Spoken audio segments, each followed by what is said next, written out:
আপনি তো আমাদেরকে মনে করেন এগুলো আইন আর বিপদে ফেলাইছেন বুঝলেন? ঘাস ঘাস খের খের আপনি কি আমাদেরকে ডেকে এনে অপমান করতেছেন?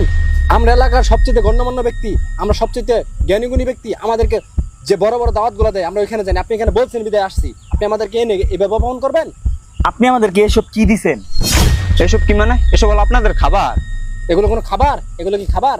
উনাকে দিচ্ছেন আপনি খের, আমাকে দিচ্ছেন ঘাস, এগুলো কি খাবার? আপনি সুস্থ মস্তিষ্কের মানুষ হয়ে কিভাবে এই গরু ছাগলের খাবার দিলেন? আমরা কি গরু ছাগল? আপনি তো লিমিট ক্রস করে ফেলছেন, আপনি সীমানা ছাড়িয়ে গেছেন। এটা আমাদের সাথে কি করলেন আপনি? এই জন্যই আমি মূর্খ মানুষ দেখতে পাই না। মূর্খ মানুষ হচ্ছে গাধার সমতুল্য। আপনি আমাদেরকে এভাবে অপমান করতে পারেন না। আপনি কিভাবে এটা কাজটা করলেন? আপনারা আমাদেরকে দাওয়াত দিয়ে খের, উনাকে খের দিছে, আমাকে ঘাস দিছে। দেখেন কত বড় বেয়াদব। ওনাদের সাথে কিভাবে কথা বলতে হয় জানো না? ওনারা হচ্ছে জ্ঞানীগুণী মানুষ। তুমি এটা কেন করছো? শুনেন তাহলে আমি এটা কেন করছি। আপনি তো আমাদের গ্রামের একজন অনেক বড় জ্ঞানী ব্যক্তি, আপনার কাছে একটা পরামর্শ চাইতে এলাম। কি বিষয় বলো? আসলে আমি তো মানুষকে খুব দ্রুত বিশ্বাস করে ফেলি, যার কারণে আমি ঠকে যাই। আচ্ছা, তুমি মানুষকে বিশ্বাস করার আগে যাচাই বাছাই করে তারপর বিশ্বাস করবে। সে এত বড় একজন জ্ঞানী মানুষ এত ছোট একটা উত্তর দিল।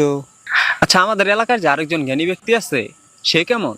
আরে ওটা তো একটা গরু, গরুর কোনো জ্ঞান আছে? গরুর কথা আমার কাছে জিজ্ঞেস করবার এসো? গরু?